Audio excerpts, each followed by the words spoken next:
On November 2nd, 2023, ICAHD, the Israeli Committee Against House Demolitions, issued this call for an end to Israeli genocide against the Palestinian people.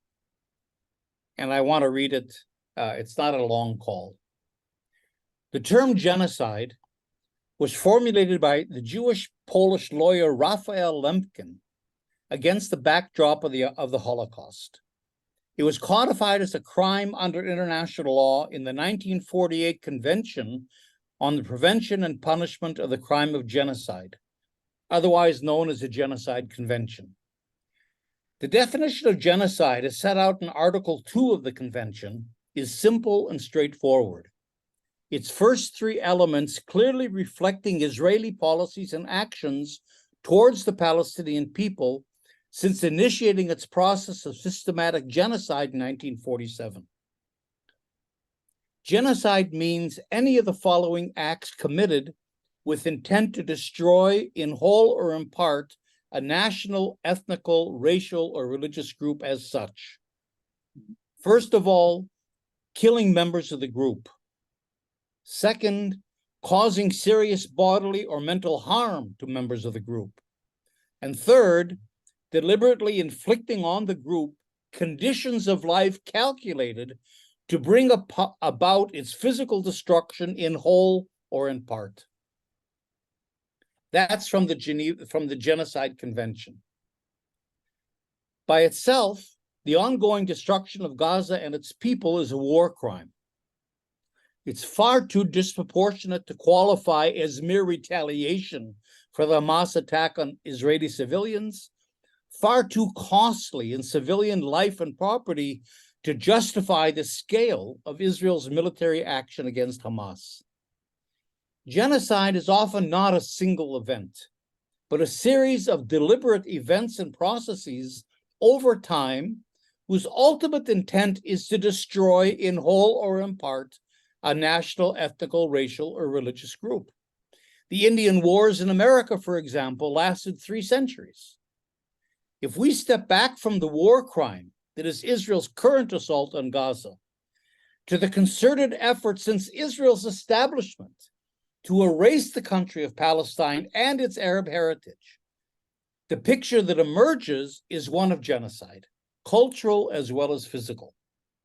Zionism's and later Israel's necessarily violent project to displace the country's Palestinian population, take its land, and replace it with a Jewish one constitutes a deliberate destruction of the Palestinian people in part or in whole.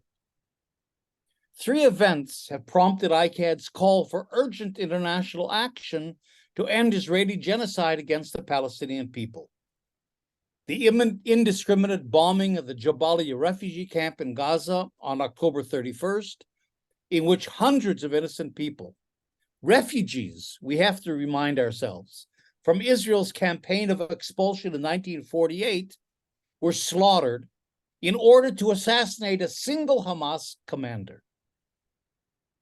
The second event was the brutal attacks happening now against Palestinians in the West Bank, in which Israeli settlers and soldiers are terrorizing families and emptying whole towns and villages. Forced displacement, a crime under the 14th Geneva Convention. And the third event that prompted our statement was the statements of genocidal intent emanating from the highest Israeli government and military officials, whether towards the people of Gaza or directed at Palestinians in general. Statements that lead us to fear heightened colonization and further genocide if the international community allows Israel free rein to erase the Palestinian people politically, culturally, and if need be, physically. The Israeli Committee Against House Demolitions, ICAHD, calls on the international community, the UN, governments, and peoples to hold Israel accountable for its decades of genocidal colonization. More urgently, we call for isolating and sanctioning Israel until its destruction of Gaza and its people ends, and the violent displacement of Palestinians from their lands and communities by Israeli settlers and soldiers cease. We call on the International Criminal Court to bring to trial for war crimes the responsible Israeli political and military leaders.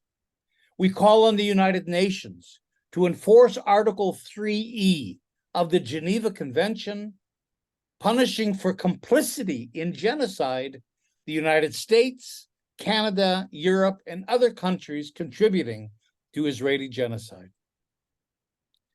End Israeli genocide now. We call for an immediate ceasefire in Gaza, and we call for freeing all Israeli hostages and Palestinian political prisoners. That's the ICAHD call for an end to Israeli genocide against the Palestinian people.